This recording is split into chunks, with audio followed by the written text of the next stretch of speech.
संवैधानिक निकाय constitutional body निर्वाचन आयोग आर्टिकल 324, संघ लोक सेवा आयोग आर्टिकल 315 से 323, राज्य लोक सेवा आयोग 315 से 323, वित्त आयोग आर्टिकल 280, अनुसूचित जातियों के लिए राष्ट्रीय आयोग आर्टिकल 338, अनुसूचित जनजातियों के लिए राष्ट्रीय आयोग आर्टिकल 338A, भाषाई अल्पसंख्यक वर्गों के लिए विशेषाधिकार आर्टिकल 350B, भारत का नियंत्रक और महालेख परीक्षक आर्टिकल 148, भारत का महान्यायवादी आर्टिकल 76, राज्य का महाधिवक्ता आर्टिकल 165, गैर संवैधानिक निकाय नॉन कॉन्स्टिट्यूशनल बॉडीज।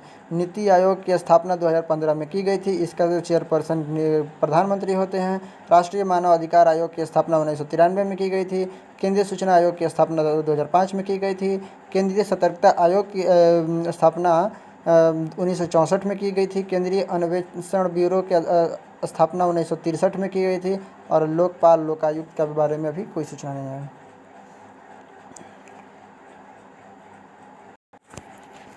प्रथम अनुसूची राज्य और संघ राज्य क्षेत्रों का वर्णन।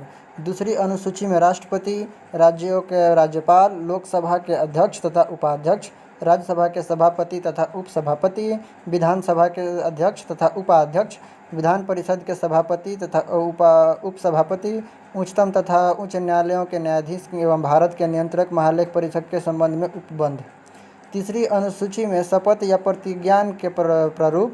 चौथी अनुसूची में राज्यसभा में सीटों का आवंटन।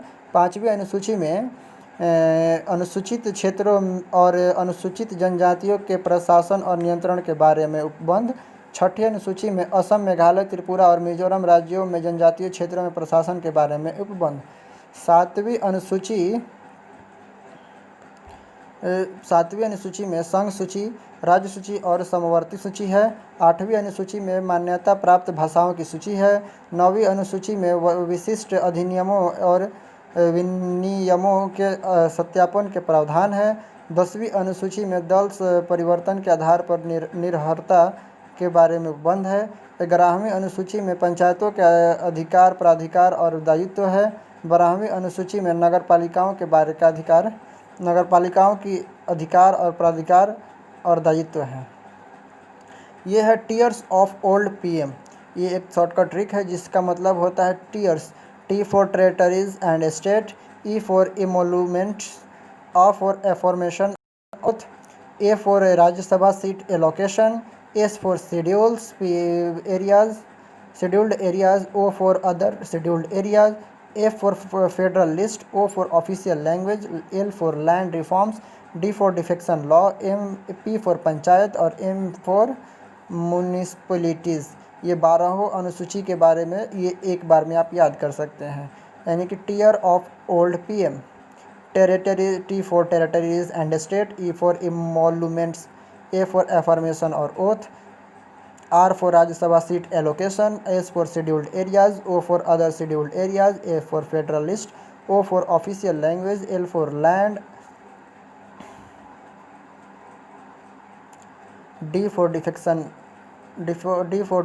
law, P for panchayat, M for municipality। संविधान सभा के प्रारूप समिति द्वारा प्रस्तुत प्रारूप संविधान के में कितने अनुसूची थी? 8। संविधान सभा द्वारा अंतिम रूप से पारित संविधान में कुल कितनी अनुसूची थी? 8। वर्तमान में भारतीय संविधान में कुल कितनी अनुसूचियां हैं? 12। किस संविधान संशोधन अधिनियम द्वारा भारत संविधान में 9वीं अनुसूची जोड़ी गई है? पहला। 52वें संविधान संशोधन अधिनियम द्वारा 1952 में कौन सी अनुसूची को भारतीय संविधान में शामिल किया गया था? 10वीं। 73वें संविधान संशोधन अधिनियम द्वारा भारतीय संविधान में कौन सी अनुसूची जोड़ी गई थी? 11वीं। 74वें संविधान संशोधन अधिनियम भारतीय संविधान में कौन सी अनुसूची जोड़ी गई थी? 12वीं। यदि भारत संघ को नए राज्य का सृजन करना हो तो संविधान को अनुसूचियों में से किस अनुसूचियों को अवश्य संशोधन किया जाना चाहिए? पहली। संविधान के द्वितीय अनुसूची का संबंध है पदाधिकारियों के वेतन से। भारत संघ में शामिल राज्यों और संघ शासित क्षेत्रों का उल्लेख भारतीय संविधान के किस अनुसूची में है? पहली।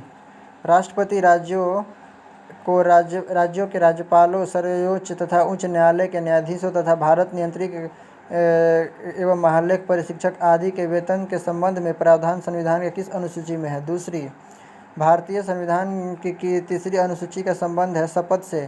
संविधान की किस अनुसूची में प्रत्येक राज्यों तथा संघ राज्य क्षेत्रों के लिए राज्यसभा में स्थानों के आवंटन की सूची है? चौथी, अनुसूचित क्षेत्रों और अनुसूचित जनजातियों के प्रशासन और नियंत्रण के बारे में उपबंध किस अनुसूची में किए गए हैं?